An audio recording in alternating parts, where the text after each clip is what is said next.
Avec vous sur Sud Radio pour le 10h midi pour commenter l'actualité avec vous 0826 300 300. Je vous redonne encore le numéro. Vous pouvez également nous écouter, nous voir sur YouTube et sur Facebook, sur le Facebook de Sud Radio. Pour débattre aujourd'hui, Alexis Bachelet, bonjour. Bonjour. Ancien député PS, chef d'entreprise, AB Consulting, Nicolas Corato, président fondateur du think tank Place de la République. Bonjour Nicolas. Bonjour. Hola. Vous êtes dans une piscine, il y a du bruit. Non, je suis pas dans une piscine, j'aimerais bien, mais non. Il y a beaucoup de bruit. Ou alors c'est Jacques Miard qui fait du bruit peut-être, maire LR de Maison Lafitte. Je vais en faire, rassurez-vous. J'espère bien. Et Patricia Balme, présidente fondatrice de PBcom International, communicante. Vous aussi, vous allez faire beaucoup de bruit ce matin, Patricia. Bonjour Valérie. Bonjour à vous. Déconfinement, confusion autour du 11 mai, des annonces sans réponse. On a vu hier que les ministres avaient un petit peu de mal à répondre à des questions très précises sur cette date du 11 mai. Les plus de 70 ans pénalisés, c'est ce qu'on a entendu, c'est ce qu'on a cru comprendre dans l'entourage du président de la République. Réouvrir les écoles le 11 mai, beaucoup d'interrogations et pas beaucoup de réponses non plus.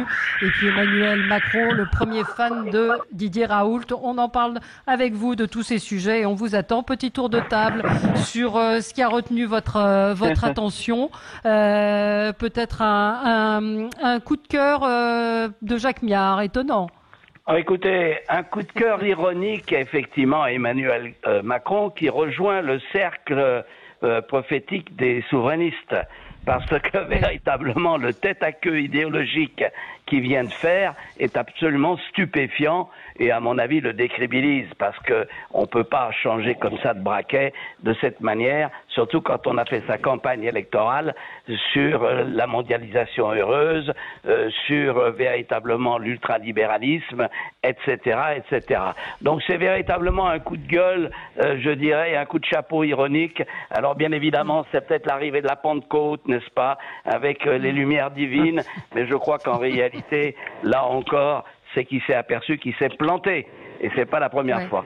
Deuxièmement, je voudrais quand même faire un coup de chapeau, alors réel, aux agents publics des territoriaux, vous savez, dans les villes, qui maintiennent les services publics de proximité. Preuve d'ailleurs que, bien évidemment, les corps intermédiaires sont irremplaçables dans la cohésion sociale et politique d'une nation. Et donc, je voudrais vraiment les remercier du fond du cœur. J'en ai bien sûr l'exemple à Maison Lafitte, dont je suis le maire, mais je sais que c'est partout en France, les agents territoriaux, avec aussi les agents de l'État, les pompiers, les policiers, etc. Mais là, coup de chapeau vraiment fort. Vous avez raison, Nicolas Corato, c'est un coup de cœur? Oui, moi j'ai un coup de cœur, alors qui est pas ironique, qui est sincère, je suis sûr que celui de Jacques Miard l'était aussi, pour les pharmaciens, pour deux raisons. D'abord parce que eux aussi continuent à assurer le fonctionnement de la délivrance des médicaments et dans des circonstances, y compris sanitaires, parfois compliquées. Et je crois qu'il faut aussi un peu de courage pour être pharmacien aujourd'hui, pour exercer. Mais c'est pas tant ça qui avait retenu mon attention, c'est surtout l'opération qu'ils ont lancée de manière très discrète, parce qu'il ne s'agit pas non plus de l'ébruiter trop, qui consiste à permettre que les pharmacies deviennent des lieux d'accueil pour les personnes, et notamment les femmes victimes de violences conjugales pendant la période de confinement. Et l'Ordre des pharmaciens a formé et informé l'ensemble de ses confrères pour que ceux-ci aient tous les numéros d'urgence et puissent également faire des signalements aux forces de police lorsqu'une femme en situation de détresse viendrait dans la pharmacie. L'idée étant que en période de confinement, on n'a pas beaucoup de prétextes pour sortir de chez soi quand on est un peu contrainte, mais la pharmacie est un lieu où nécessairement on doit pouvoir aller. Et donc je voulais souligner et saluer cette initiative d'une profession libérale qui fait preuve d'une très grande solidarité nationale dans ces moments compliqués. Vous parliez des violences conjugales. Je trouve, moi, qu'on n'entend pas beaucoup Marlène Schiappa. Alors peut-être qu'elle travaille en silence sur cela, mais c'est vrai qu'on l'entend d'habitude beaucoup sur le sujet et que là, on l'entend pas tellement et que c'est une des énormes problématiques de ce confinement avec un numéro qui est souvent saturé de ce que j'ai pu entendre autour de moi. Oui. Valérie, c'est Jacques Miard. Est-ce que je peux dire un point sur ce sujet? Nous avons mis en place à Maison Lafitte un numéro d'appel pour des consultations conjugales. Nous avons eu en tout et pour tout, depuis que ça fonctionne, c'est-à-dire une quinzaine de jours, un seul appel. Et donc, souhaitons... Oui, mais c'est compliqué. Il n'y en a pas davantage. Mais c'est vrai que c'est très délicat parce que les gens, lorsqu'ils veulent se confier, je dirais, à une consultation conjugale ou à des conseils de ce type, à mon avis, ils aiment savoir à qui ils s'adressent. Et puis surtout, vous ne pouvez pas le faire si vous êtes confiné dans 30 mètres carrés avec un homme violent. Oui, c'est ça, vous avez raison. Donc le 3919, on rappelle le numéro.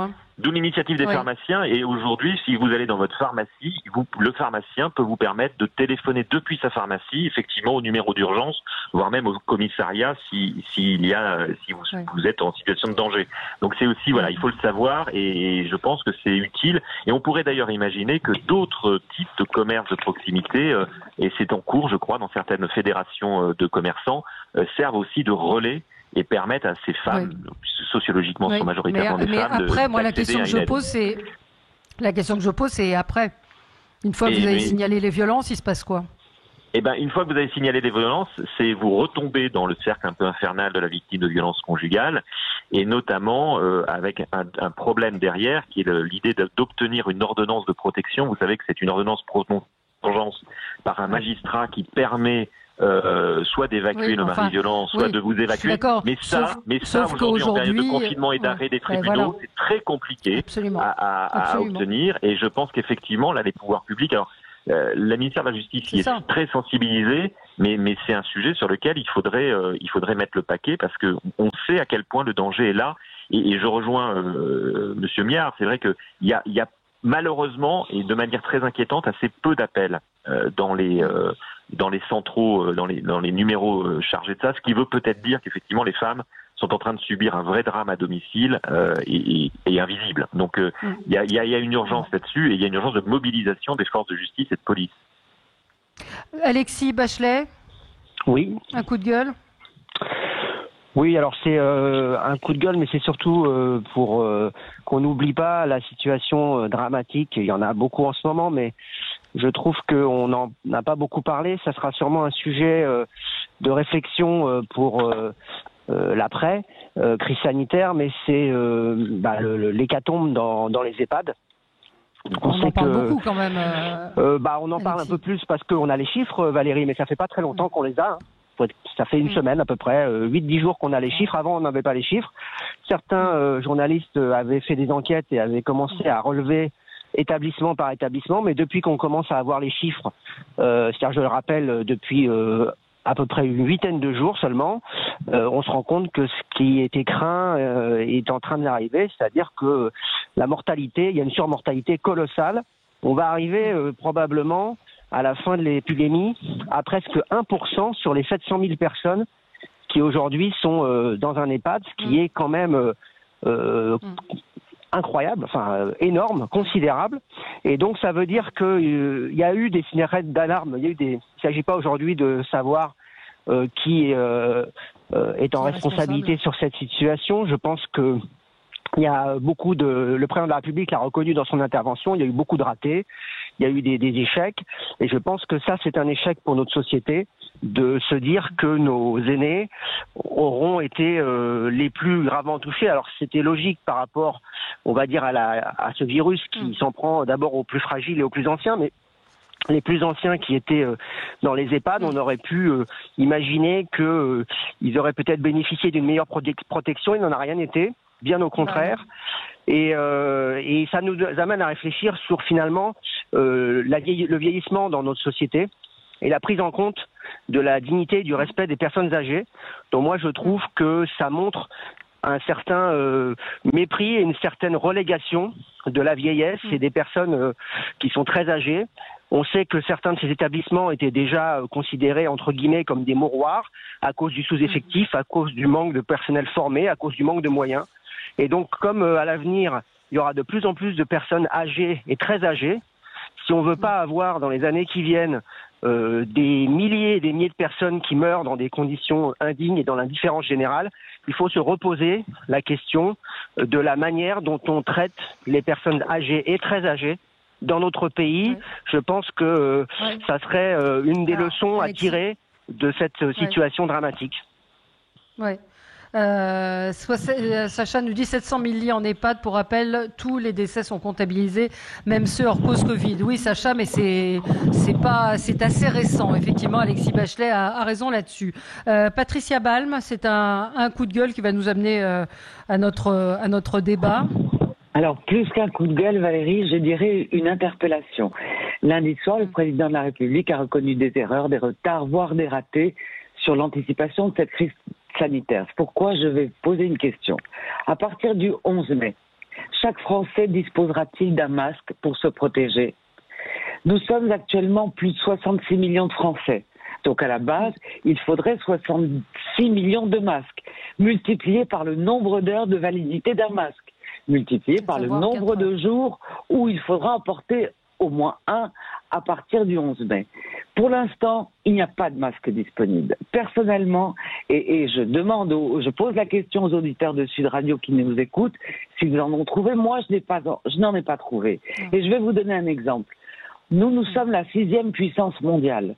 Mais au Maroc, on en trouve par boîte de 100 dans les supérettes. En Chine, on a vu les images du déconfinement, en particulier à Wuhan. Pas un habitant ne se promène sans masque. Alors je dis simplement que cette fois, le gouvernement n'aura plus droit à l'erreur, ni au raté, ni au retard. Donc, je pense qu'il y a une vraie question qui se pose avant le 11 mai. Pour l'instant, je suis inquiète.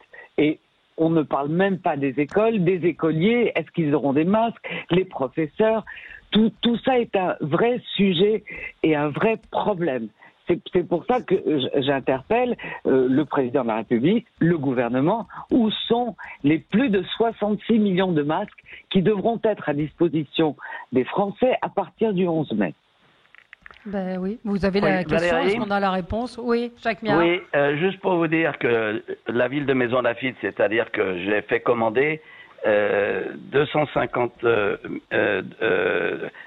000 masques, à une entreprise de Maisons-Laffitte qui les fabrique en tissu. Alors ce sont des masques lavables, des masques aux recommandations AFNOR, et donc on devrait pouvoir y arriver avec les fabrications en tissu, mais à condition ensuite de bien les utiliser, de les faire bouillir lorsqu'on les a portés une fois, etc. Donc je pense que c'est jouable, mais Patricia a raison, parce qu'aujourd'hui, véritablement, c'est la panique, c'est la panique de partout, où trouver des masques, etc. Et alors, un auditeur me disait hier qu'il a assisté à des scènes assez incroyables, à une scène dans une pharmacie où la pharmacienne, en gros, refusait de vendre ou de donner des masques à un soignant parce qu'en gros, alors à vérifier, on leur a demandé de garder les stocks pour justement qu'on n'en manque pas le 11 mai. Donc, à vérifier, ça paraît ahurissant. Donc, ils ont des masques. Ils ont des masques, mais ils ne les donnent pas. Donc Valérie, cela veut dire que d'ici le 11 mai, combien de personnes seront contaminées ? Un autre exemple, j'ai lu ce matin que les représentants du barreau de Paris et de Marseille étaient réunis au Conseil d'État hier pour une audience en référé. Le ministère de la Santé et la Chancellerie ont refusé les masques aux avocats. Les avocats, notamment dans les commissariats, quand ils doivent assister à un prévenu, ils n'ont pas de masque, ils n'ont pas de gel hydroalcoolique. Mais, problème, les avocats ne font pas partie des professions jugées prioritaires par le gouvernement. Qu'est-ce que vous voulez que je vous dise ? Alors, on va garder les masques pour une partie de la population, le peu de masques que l'on aura. Et c'est pour ça que ce déconfinement du mois du 11 mai est dangereux et très approximatif pour l'instant. Alors on va en reparler dans un instant. On marque une pause. 0826 300 300. Si vous voulez réagir, on vous attend évidemment sur Sud Radio. Vous êtes les bienvenus. Avec vous sur Sud Radio, on parlait donc de ce déconfinement progressif le 11 mai avec peu de réponses à toutes ces questions. Brigitte nous dit mais chacun doit se prendre en main et fabriquer ses masques, mettre un foulard. Non, hier je voyais que le Covid, le virus, est infiniment petit. C'est plus petit que la moitié ou le quart d'un cheveu. Donc ça veut dire qu'il peut passer au travers des mailles, des tissus. Donc il faut vraiment que ce soit des masques homologués qui correspondent avec énormément de normes précises. Sinon ça ne sert à rien. Et de toute façon, les masques sont faits pour protéger les autres, mais pas pour ça vous protège aussi, mais peut-être moins. Donc confusion autour du 11 mai, école, masque, test, seniors. On n'a pas vraiment beaucoup de réponses au lendemain de l'allocution du président de la République. Beaucoup de portes ouvertes, beaucoup de questions sans réponse, notamment du ministre de la Santé hier qui ne savait pas s'il y aurait des distributions de masques, s'ils seraient payants. Les ministres qui ont tempéré les propos du Premier ministre avec du président de la République, avec un Christophe Castaner qui dit oui, mais c'est un objectif, on n'est pas sûr. Qui veut réagir? Moi, je veux bien, Valérie, parce qu'on est aujourd'hui... Oui, Nicolas Corato. Je souscris complètement à ce qu'a dit Patricia. Aujourd'hui, on est dans une politique de pénurie. C'est-à-dire qu'on gère une pénurie. Il est évident que le 11 mai, il ne faut pas s'imaginer que le 11 mai, on pourra distribuer des masques à tous les Français. Qu'effectivement, on va commencer à nous dire, au fur et à mesure des jours qui passeront, que l'objectif, il faut progressivement le reporter, qu'on sortira pas tous au même moment le 11 mai. Bref. Mais on gère véritablement une pénurie. La question, c'est pas de savoir si nous serons tous protégés quand nous sortirons le 11 mai. La question, c'est de savoir si les hôpitaux continueront à pouvoir accueillir ceux qui auront besoin d'y aller. Et c'est ça aujourd'hui, je dirais, le critère que regarde le gouvernement. C'est pour ça qu'on est passé dans un pays en pénurie, puisqu'on ne regarde plus la santé commune, mais on regarde l'exception, c'est-à-dire le soin exceptionnel et la capacité de toujours fournir ce soin de dernière minute. La question, c'est pas de savoir si on sera contaminé ou pas, ou si on prendra des risques. On en est arrivé. Et on en est arrivé là par une chaîne de décision collective de nombreuses années. Vous parliez du Maroc, c'est très intéressant le Maroc. Pourquoi est-ce le Maroc vient là?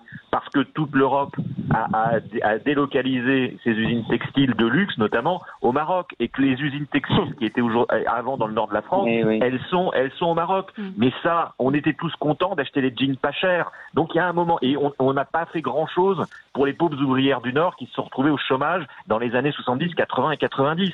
Donc il y a une chaîne de responsabilité globale. On ne va pas réinventer une production. Après, pour revenir sur la question des masques, s'il faut une décision politique, alors réquisitionnons les chaînes de production qui restent en France. Réquisitionnons, et il faut que l'État il ne faut pas attendre que LVMH soit charitable et décide de lui-même de réorienter ses chaînes de production pour fournir des masques. Il faut imposer à toutes les usines qui ont des chaînes de production textile qu'elles produisent des masques pour la nation pour être prêts le 11 mai. Ce qu'on ne voit pas, effectivement, c'est entre l'annonce et le plan d'action qui est mené. Manifestement, il y a eu l'annonce, mais le plan d'action n'était pas prêt. Ah. Oui, c'est un peu ça, oui. Patricia, oui. On a l'impression que les ministres sont partis au front sans munitions. Oui, Patricia. Vous avez cité tout à l'heure le ministre Castaner. Il y a une communication à deux vitesses. Cette communication politique est très simple à décrypter. Le président de la République fait des annonces qui sont des annonces plutôt un peu optimistes. Les premières fois, nous avons eu des 15 jours de confinement, bon maintenant 1 mois, mais on redonne de l'espoir aux Français. Derrière, le ministre de l'Intérieur a fait le service après-vente, c'est-à-dire en disant « oui, mais attention, on verra, ça se fera au fur et à mesure ». Donc, si vous voulez, le président est d'un côté pour donner de l'optimisme, et de l'autre, on a d'autres ministres, et notamment celui de l'Intérieur, pour dire attention. C'est inadmissible. Mais je suis d'accord. Je dis simplement que là, nous sommes dans la communication politique et une politique un peu théâtrale. Mais attendez. Non, mais attendez. C'est vieux comme la 5e République. Bien sûr. Pardon, Patricia, de vous couper. Mais moi, je suis scandalisé quand j'entends ça. Parce que c'est l'incohérence. La première fonction de la politique, c'est la cohérence. Et on ne peut pas admettre, effectivement, un président qui fait un pathos de 27 minutes alors qu'il aurait dû parler 10 minutes, et puis ensuite, effectivement, on pédale dans la choucroute parce que ce qu'a dit le chef, c'est pas opérationnel. Donc c'est inadmissible. Non, mais il y a une autre incohérence. J'en termine. Il y a une autre incohérence. C'est qu'on vous dit, les bistrots, les cafés ferment, mais on va rouvrir les crèches, on va rouvrir effectivement les écoles. Pourquoi? Pour permettre aux parents de travailler. Donc il y a un moment, je trouve que là, il y a véritablement un plan de relance qui demande à mûrir un peu et qui est loin de la cohérence politique. Non, mais évidemment, vous venez de souligner la différenciation entre la crise sanitaire et la crise économique. Il arrive un moment où il faut remédier à la crise économique à venir, et je dirais qu'elle est déjà là. Donc, on est obligé peut-être de remettre les parents au travail. Ce que vous venez de souligner, je suis totalement d'accord avec vous, Monsieur Miard, c'est qu'en effet, les petits commerces, les coiffeurs et les magasins de moins de 40 personnes devraient réouvrir, comme c'est le cas en Italie. Et Dieu sait si l'Italie a été touchée. Mais aujourd'hui, ils ouvrent les petits commerces pour redonner un peu de souffle à l'économie. Donc, c'est pourquoi il y a une incohérence et moi, je suis d'accord avec vous.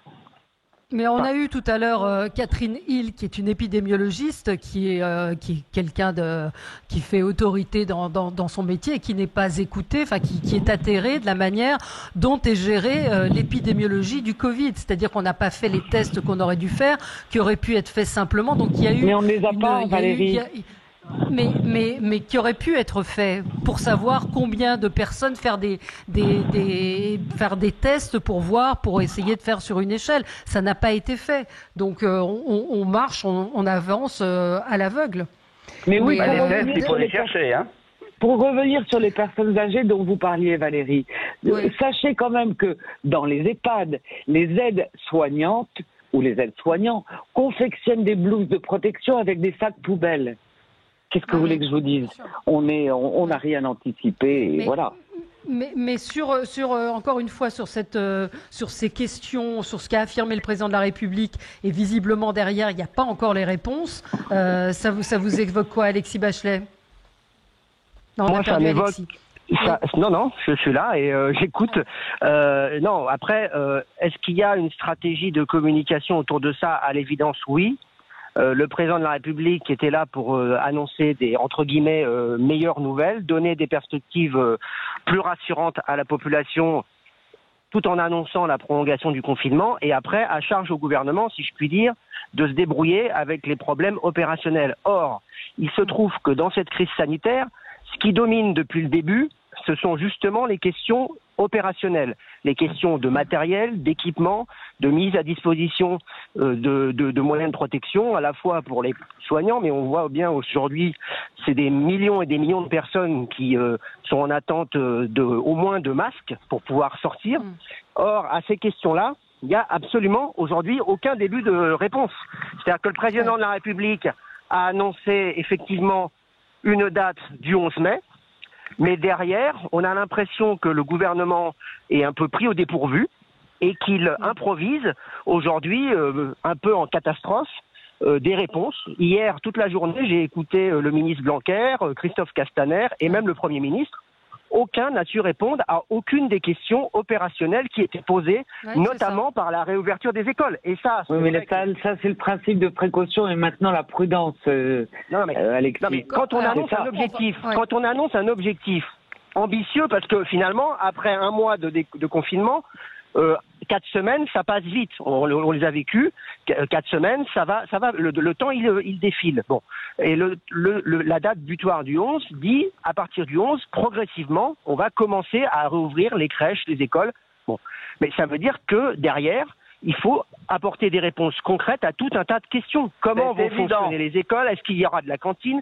Est-ce que les professeurs auront des protections? Est-ce que les enfants auront des protections? Comment on va garder la distanciation sociale? Enfin, excusez-moi, mais moi je suis parent d'élèves. Quand je vois comment fonctionnaient les écoles jusqu'à présent, je me dis c'est impossible. Mais vous avez raison. Impossible d'envisager la réouverture, mais même des crèches, qui sont des espaces confinés où les parents sont serrés les uns contre les autres. Est-ce que le 11, vous renverrez votre enfant à l'école? Beaucoup de parents ont témoigné en disant qu'il n'y a pas de garantie. Honnêtement, s'il n'y a pas des garanties, honnêtement, s'il n'y a pas des garanties et des précisions sur la manière dont ça va se dérouler, moi, personnellement, je garderai mon enfant à la maison. Si je pense qu'il y a un risque de contamination pour moi-même ou pour d'autres personnes, parce que le problème de tout ça, c'est pas uniquement les enfants. C'est en fait pourquoi est-ce que on est inquiet? On est inquiet parce que le risque, c'est que la propagation du virus se fasse par les parents. Parce que les parents, quand ils amènent les enfants le matin, on est tous les uns contre les autres à amener les enfants, surtout en bas âge, parce qu'encore quand ils sont un peu plus grands, vous pouvez les laisser s'ils habitent pas loin de l'école. Mais quand ils sont petits, vous êtes obligés de les amener jusqu'à la porte de l'école. Et à ce moment-là, ça veut dire qu'on est des dizaines et des dizaines les uns contre les autres. Donc moi, je vois pas objectivement je me demande comment ça peut fonctionner. Voilà, Allez, vraiment, je me pose la question. On se retrouve dans un instant, 0826 300 300. Est-ce que vous mettrez vos enfants à l'école? Qu'est-ce que vous pensez de cette réouverture progressive, hein? Il ne faut pas oublier le mot progressif qui avait été prononcé par le président de la République. On en parle avec vous. Est-ce que c'est prématuré? À tout de suite. Avec vous sur Sud Radio jusqu'à midi avec Alexis Bachelet, Nicolas Corato, Jacques Miard et Patricia Balme. Irez-vous réouvrir les écoles le 11 mai? Qu'en pensez-vous? Est-ce que vous enverrez vos enfants? Qu'est-ce qui a motivé cette décision au-delà de la communication? Qu'est-ce qu'on sait de plus sur le virus que ce qu'on ne savait pas au début de l'épidémie? On a une auditrice en ligne, c'est Yamina. Bonjour. Oui, bonjour Valérie, merci de me prendre à l'antenne. Alors, je voulais réagir par rapport à la décision prise concernant le déconfinement progressif à partir du 11 mai, et particulièrement la réouverture des écoles. Alors moi, je suis tombée de ma chaise, pas par la décision prise sur la nécessité d'un déconfinement, puisqu'il faut tout de même trouver déconfiné pour éviter une crise économique, une récession qui sera de graves conséquences, qui aura donc de graves conséquences sur la population.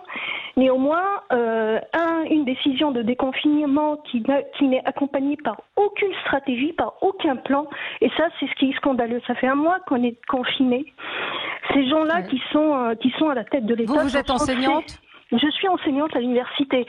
Alors, je ne parlerai pas de l'université parce qu'on est dans le flou total. On est dans le flou total. On est vraiment dans le flou total parce que aucune décision n'est prise et on ne sait pas. Donc, on navigue à vue.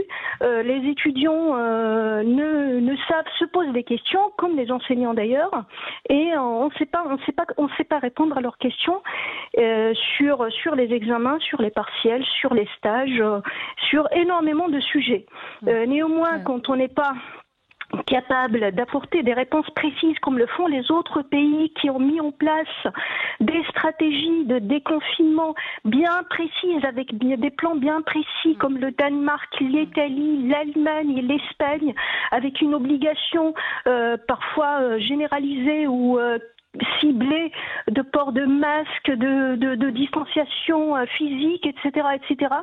Et les réponses de nos chers ministres et de notre cher président, c'est du peut-être.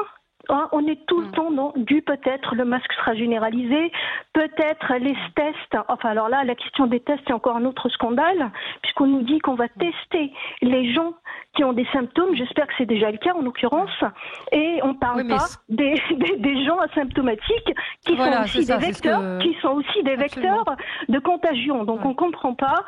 Je disais donc, c'est tout à fait normal d'essayer de trouver un compromis entre bien évidemment une protection sanitaire de la population, mais aussi une relance économique qui est indispensable pour éviter une douloureuse récession. Néanmoins, il faut que ça soit accompagné par un plan, par une stratégie. Mais que font-ils à la tête de l'État? Mais que font-ils depuis un mois? C'est la question que beaucoup de gens se posent. Sincèrement, c'est quand même scandaleux.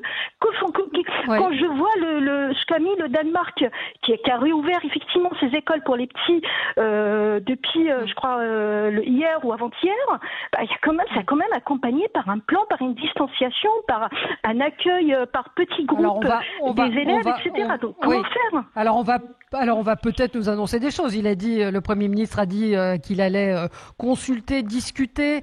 Frédérique Vidal doit annoncer des choses cet après-midi pour l'enseignement supérieur. Mais les questions que vous posez, je ne sais pas qui veut prendre la parole. Oui, moi je veux bien, Valérie. Je veux bien, Nicolas. Oui, je veux bien parce que effectivement, dans ce que dit votre auditrice, il y a que du vrai. C'est-à-dire que on a quand même la sensation que la technostructure dans ce pays a complètement failli depuis le début de cette crise.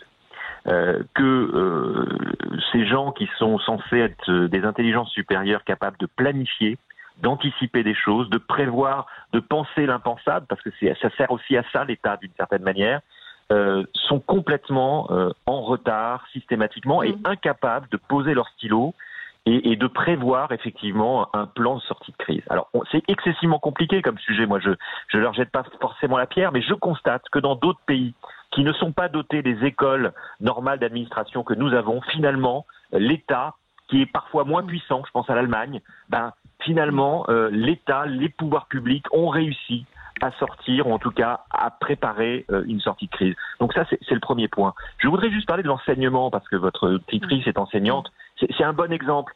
On est rentré en confinement. Le ministère de l'Éducation nationale a été incapable de fournir aux enseignants un plan de l'enseignement à distance, avec des objectifs précis, avec des méthodes pédagogiques adaptées. Ce sont les enseignants qui se sont adaptés. Moi, j'ai vu des enseignants aller dans les écoles chercher un ordinateur pour les mettre chez eux parce qu'ils n'en avaient pas à la maison pour pouvoir continuer à envoyer des cours. J'ai vu des enseignants. On nous a tous dit allez sur le CNED, c'est formidable. Le CNED, ça fonctionne pas. Il faut arrêter avec cette aberration. Tous les profs vous disent n'allez pas sur le CNED, c'est moi qui vais m'en charger.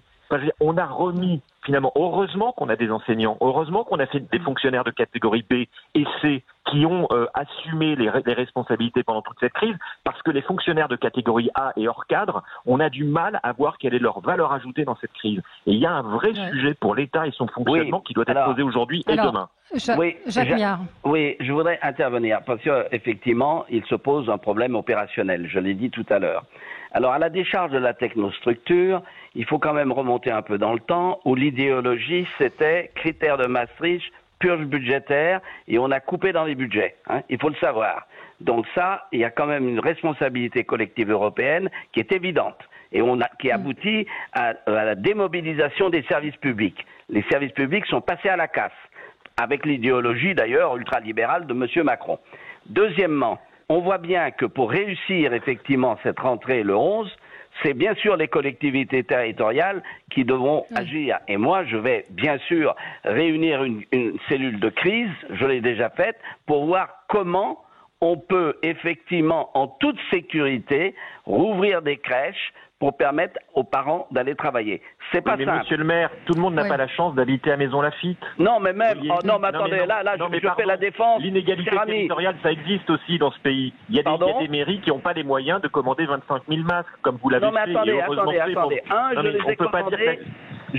Non, mais attendez, il y a plusieurs choses. Je les ai commandés, il faut que vous le sachiez, je les ai commandés à une entreprise française, une entreprise de Maison Lafitte qui les fabrique en France. Premier point. Deuxième point, je pense qu'en un mois, on est capable de mobiliser, comme ça a été dit, et ça passe effectivement par véritablement, je dirais, la capacité opérationnelle des mairies à faire fabriquer des masques. J'ai aussi des bénévoles qui le font. La seule crainte que j'ai, c'est qu'ils soient fabriqués dans les meilleures conditions possibles et pas par des gens qui ont été préalablement contaminés. Parce que ça aussi, on l'a vu. Donc, c'est possible. Mais c'est une question, effectivement, que nous devons avoir réglée d'ici le 11. Et en fonction de ça, il faut agir et prendre des décisions.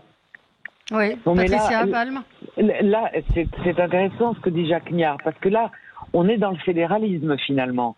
Parce que il y a une décentralisation totale, c'est-à-dire qu'il incombe aux mairies ou aux collectivités territoriales de fournir. C'est pas tout à fait le fédéralisme, n'exagérons pas. Et d'assurer les corps intermédiaires des 36 000 communes de France. C'est une image, Jacques Miard. Ce qui veut dire qu'il incombe maintenant aux collectivités territoriales et aux mairies de faire le travail que n'a pas pu faire le gouvernement.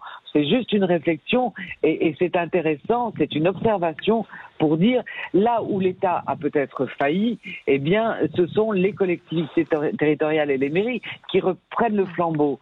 Donc, il y a une réflexion pour l'avenir du fonctionnement de l'État. Vous parlez des crèches qui sont peut-être... Juste un point, rapidement. Oui, allez-y, Jacques Miard. Oui, je rappelle que le maire a une double casquette. Il exécute les décisions du conseil municipal et il est le représentant de l'État dans sa commune, État civil, police, etc. Donc, c'est pas tout à fait nouveau. Mais là, véritablement, on est au pied du mur. Oui, mais vous parlez des crèches, j'ai envie de dire, c'est le plus simple, à la limite, les crèches. Après, on avait hier un représentant du SNALC. Mais écoutez, mais une crèche, vous avez en général, un endroit avec enfin, c'est pas l'ampleur du primaire, du collège. Comment est-ce qu'on va dédoubler les classes, les diviser par 5 ou 6? C'est là où les mesures barrières sont les plus difficiles à respecter. faire respecter les gestes barrières par des enfants de moins de 3 ans. C'est pas possible. Quand même. Non, c'est pas possible. C'est impossible. Effectivement, les crèches, c'est pas forcément le plus simple à réouvrir, et c'est pas par hasard si c'est déjà les lieux où il y a le plus de contraintes sanitaires. Il y a des règles extrêmement strictes à respecter parce que justement il y a des enfants en bas âge et qu'on craint beaucoup. Il y a rien de pire dans une crèche qu'une contamination par un virus. Les encéphalites notamment. On a le cas des méningites et autres. Je peux vous dire, ça met la panique dans la crèche quand vous avez un cas.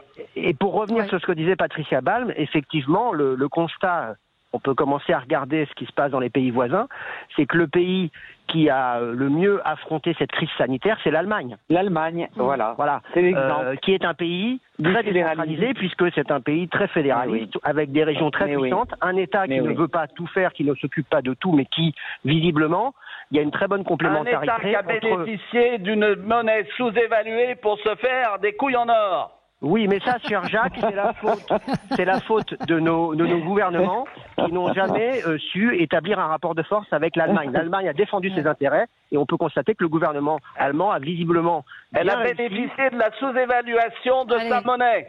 Sachant en plus que l'Allemagne est un pays vieillissant. C'est que c'est un pays dont la moyenne d'âge est supérieure, par exemple, à la France. Et malgré ça, eh bien, l'Allemagne... alors qu'on prétend avoir le meilleur système de santé du monde, alors qu'on prétend avoir un État puissant, efficace, etc., il faut constater que en Allemagne, il y a une capacité à faire front et à affronter cette crise en limitant les pertes humaines, parce qu'il va falloir quand même effectivement qu'on se pose la question du bilan humain et de la gravité des conséquences de la crise. Effectivement, il y aura aussi besoin de mesurer les conséquences économiques, parce que j'ai entendu des économistes dire que la récession serait d'une brutalité inouïe et plus forte que ce qu'avait été la crise de 29 dans le siècle dernier. Pour rebondir sur ce que vous venez de dire à l'instant, moi je pense qu'il faudra revoir aussi le système sanitaire français. Souvenez-vous, au moment des Gilets jaunes, les manifestations des Gilets jaunes, les infirmières manifestaient, elles n'étaient pas nombreuses. Et les médias n'ont pas pris en compte, et en plus le gouvernement, n'ont pas pris en compte leurs revendications à l'époque. Et aujourd'hui, on a l'illustration parfaite de ce qu'elles revendiquaient. Oui. Alors on va marquer une petite pause et on se retrouve dans un tout petit instant avec une question qui n'était pas prévue mais qui semble bruisser sur les réseaux sociaux. Est-ce qu'il pourrait y avoir un remaniement ministériel en ce moment ? Je vous laisse réfléchir pendant la pub, à tout de suite. Oui, je voulais vous poser cette question. On est ensemble sur Sud Radio jusqu'à midi. Ce matin, dans le Parisien, et moi j'ai eu un message de quelqu'un qui me dit il paraît qu'il va remanier Emmanuel Macron. Oui. Vous croyez que c'est possible ? Il réfléchit sur les moyens de rassembler pour mobiliser autour de grandes figures venant de tous horizons, indique un très proche. Déjà, les bookmakers de la majorité murmurent les noms de potentiels recrues, comme Nathalie Tusco-Morizet, Emmanuel Michel Barnier ou encore Stéphane Le Foll. Oui, moi je suis, Valérie, pour répondre à votre question, je suis persuadée qu'il y aura un remaniement pour la raison suivante. Lorsque le président lundi, et si on écoute en creux ses propos, il a dit qu'il y a eu des ratés, qu'il y aura des sanctions, il a teasé ce remaniement. Et en fait, qu'est-ce qui s'est passé ? Il y a dans ce gouvernement des ministres qui n'ont pas été à la hauteur. Je vous donne l'exemple de quelqu'un qui est ministre, la porte-parole du gouvernement, qui est ministre. Je pense que c'est un ratage complet en termes de communication et qu'elle a le rang de ministre. On ne peut pas garder Sibeth Ndiaye. Ça va être peut-être dans le remaniement futur la première à être exfiltrée. Pour le reste... Mais est-ce qu'on remanie en pleine période, pleine crise ? Non, bien sûr que non. Je pense que le remaniement, enfin à mon avis, et si j'étais Emmanuel Macron, le remaniement, il se ferait dès le mois de septembre, mais pas avant. Alors pourquoi on en parle maintenant ? Mais d'ailleurs, c'est la question, c'est cette fuite quand même qui est un peu organisée. Alors, on nous parle de Manuel Valls, de Nathalie Kosciusko-Morizet. Bah, ça fait rêver, effectivement. Hein. Je pense que les Français... c'est l'idée d'un gouvernement d'union. Oui, mais bien sûr. Mais enfin, on peut faire un gouvernement d'union nationale avec des gens qui représentent l'union nationale. Mais pourquoi ces fuites, effectivement, maintenant ? Mais parce que ça amuse la galerie. Parce que d'abord ça nous amuse, parce que le discours effectivement de lundi a peut-être été vécu assez mal dans certains cercles. Je pense notamment à Matignon, où je crois que on s'attendait pas à une telle violence des propos. et d'ailleurs Matignon avait un peu vendu un discours churchillien et le président a fait l'exact contraire. Moi je trouve que c'était plutôt la bonne optique. Mais effectivement, on est en train d'essayer d'amuser la galerie alors qu'il y a encore des soignants qui se battent, des gens qui se battent contre le Covid-19, qu'on est dans une situation catastrophique. Enfin, il faut que la classe politique arrête. Moi, quand je vois Manuel Valls se positionner sur les réseaux sociaux à chaque fois que le président de la République prend la parole, je me dis qu'on n'est pas dans il n'y a que les hommes politiques qui se rendent compte que la situation est normale. Tous les Français vivent une situation extraordinaire, anormale, tragique et dramatique. Et j'espère qu'on ne va pas se retrouver à faire de la politique politicienne en pleine crise du Covid-19. Mais effectivement, dans les couloirs des ministères, moi parfois j'ai l'impression que certains conseillers, voire même certains ministres, sont plus dramatisés par leur propre avenir personnel dans les jours qui viennent, les semaines qui viennent, que par le traitement de la crise. Je peux vous le dire à titre personnel. Alors, Valérie, oui. Ou Alexis, je suis tout à fait d'accord avec ce que vient de dire Nicolas. Jacques Miard. Je vais vous dire une chose, si jamais d'aventure il faisait un remaniement ministériel maintenant, il perdrait ce qui lui reste de crédibilité, parce que c'est pas la réponse. On aveu d'échec. Je veux dire, puis alors surtout avec les noms qui sont prononcés, je me garderais bien de porter un jugement, mais j'en connais quelques-uns, en réalité c'est des super égaux. Donc, franchement, ce serait une faute, mais alors sans appel. Mais on verra ça plus tard. Un petit mot, Alexis, un mot. Moi, je ne crois pas un instant qu'il y aura un remaniement. Je pense en revanche qu'il y a des gens, comme l'a dit Nicolas Corato, dans les cabinets ministériels qui préparent l'avenir, qui se disent qu'effectivement, quand la crise sera passée, il y aura un bilan de la crise et que forcément, il y a des têtes qui vont tomber. En tout cas, le président de la République va chercher des fusibles pour éviter de recevoir toute la rage et la colère que les Français éprouveront quand on verra le bilan global et quand on subira de plein fouet les conséquences de cette crise dramatique. Et par ailleurs, je rappelle qu'il y a déjà eu un remaniement pendant la crise. C'est le départ d'Agnès Buzyn. Et ça n'a pas réussi au gouvernement, ni à Agnès Buzyn d'ailleurs. Donc, c'était un peu avant la crise. Par ailleurs, je pense que, y compris le départ de la ministre de la Santé à la veille du démarrage de la plus grande crise sanitaire connue par notre pays depuis des décennies, sera également à mettre au compte du bilan. Parce que je trouve que ça fait désordre. Et je suis moi aussi un tout petit peu en colère de la désinvolture de Madame Buzyn et de cette équipe gouvernementale, parce que quand le pays affronte des dangers aussi graves que celui que nous vivons, on ne quitte pas le navire. C'est de l'abandon de poste. Vous savez, Valérie, on va parler. Il y a des équations, Patricia Palme. Il y a des équations classiques en termes de politique. Après une crise pareille, après des ratés, des erreurs et tout ce qu'a dit le président de la République, on est obligé de donner un nouveau souffle vis-à-vis des Français, qui l'attendent quelque part. Donc ce remaniement, il aura lieu peut-être en septembre, peut-être un peu plus tard, mais il doit avoir lieu. C'est une obligation pour repartir. Et ça, c'est pas un jugement de ma part. C'est vraiment un constat d'équation politique. Patricia, ce n'est pas véritablement en changeant quelques ministres que vous allez redonner un second souffle. Mais en réalité, toute cette équipe gouvernementale, président compris, est absolument décrédibilisée. Le seul moyen, effectivement, de redonner, je dirais, vie et une cohérence politique, ce sont des élections générales. Voilà, c'est tout. Oui, mais aujourd'hui, tout ça, c'est du bidouillage. La dissolution n'arrivera pas. Jacques Miard, la dissolution, il ne la fera pas. Eh bien, s'il ne la fera pas, il ne sera même pas au deuxième tour. Il ne sera pas au deuxième tour de l'élection présidentielle. C'est évident. On verra. C'est un peu tôt pour le dire. Il ne voudra pas la faire, mais il n'aura peut-être pas le choix. Voilà. On verra. Bon, je voudrais qu'on parle donc des plus de 70 ans, puisqu'il semblerait dans l'entourage du président que les plus de 70 ans soient considérés comme un public particulièrement vulnérable.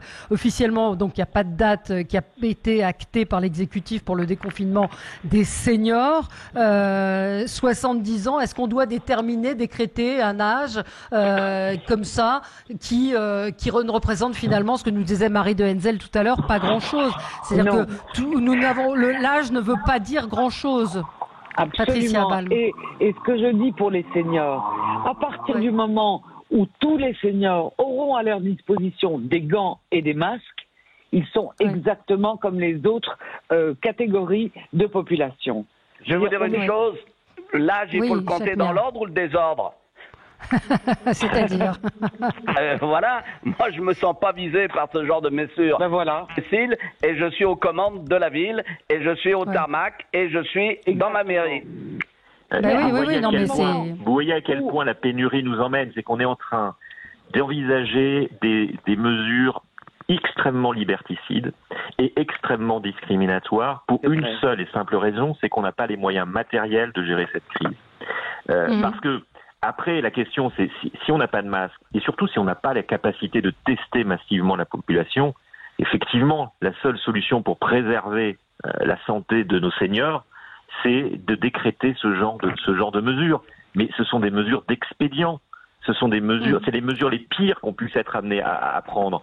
Et moi, je ne comprendrais pas, et personne ne comprendrait qu'une personne, en fonction de son âge, n'ait pas le droit d'aller et venir comme n'importe quel citoyen. Voilà où on en est. Mais est-ce qu'on a le choix, encore une fois? La pénurie impose des choix politiques et des choix aux citoyens français. Voilà la situation de notre pays aujourd'hui. Oui, Alexis Bachelet. Nicolas a totalement raison, en réalité, la mesure la plus liberticide qui a été imposée par le gouvernement pour les raisons décrites par Nicolas, c'est le confinement lui-même. Bien sûr. À savoir que il y a des pays, comme la Corée du Sud, où toute la population est équipée de masques, où les tests de dépistage sont massifs, et dès que quelqu'un est dépisté et testé positivement, il est isolé du reste de la société, et ensuite il est suivi pour éviter la propagation du virus. Si on avait ce type de situation, on n'aurait pas eu besoin de confiner 67 millions de Français. Alors, ça va pas nous consoler. Certes, il y a d'autres pays qui sont dans cette situation-là. Il y a quelques exceptions, notamment la Suède, qui est un des rares pays européens à n'avoir pas confiné et à avoir joué une autre stratégie en espérant pour eux qu'il n'y aura pas des conséquences sanitaires désastreuses. Pour l'instant, l'épidémie semble maîtrisée, mais en tout état de cause, et Nicolas a raison, ça serait désastreux comme message de devoir dire à une partie de la population qui aura déjà vécu au minimum 2 mois de confinement, vous allez rester confiné encore quelques mois parce qu'on n'a pas les moyens de vous protéger. Et ça, je dois dire que le message serait désastreux. Et d'ailleurs, ça ne serait pas compris. Moi, je pense qu'il y a beaucoup de personnes, bon, Jacques Miard l'a exprimé à sa manière, mais il y a beaucoup de personnes qui auraient du mal à comprendre cette situation. Parce que les personnes âgées sont des personnes comme les autres. Elles ont besoin de relations sociales, elles ont besoin de retrouver le goût de la vie, le goût des contacts. Imaginer qu'on puisse prolonger le confinement d'une partie de la population, ça me paraît quand même extrêmement violent et difficile à faire accepter. On a une auditrice en ligne qui voulait réagir. Bonjour. Bonjour Valérie. Bonjour. Alors, vous vouliez réagir là-dessus, justement. Muriel, bonjour. Moi déjà je ne comprends pas pourquoi 70 ans et pas 60 ans. Hein, voilà déjà, donc discrimination. Moi je me sens en parfaite forme, je drop enfin pas en ce moment, vous avez quel âge? En confinement. Je vais avoir 73 au mois d'août. Hein, je cavale comme un lapin. À un moment donné, non mais vous avez une voix très dynamique en tout cas. Quand j'ai entendu qu'on allait peut-être être confiné jusqu'à la fin de l'année. Non, mais vous vous rendez compte le coup de gong qu'on prend sur la tête là. Je peux admettre qu'on puisse, en vieillissant, faire partie des gens un peu plus fragiles, etc. Mais enfin, quand même, qui a décrété que ça serait 70 ans, pas 62 ans, vous voyez à qui je veux faire référence, etc., etc. Non, mais faut arrêter là, parce que il n'y a que votre médecin généraliste qui connaît votre état de santé, qui pourra dire éventuellement avec un certificat médical, cette personne elle est apte à reprendre la vie, bien sûr en se protégeant, hein, on est bien d'accord, hein, mais voilà, là je trouve ça inadmissible. Voilà, c'est une atteinte à la liberté. Vous avez résumé ce que pensent beaucoup de nos auditeurs. Je suis indépendante, voilà. Par contre, les personnes qui sont en EHPAD, qui sont dépendantes, c'est différent.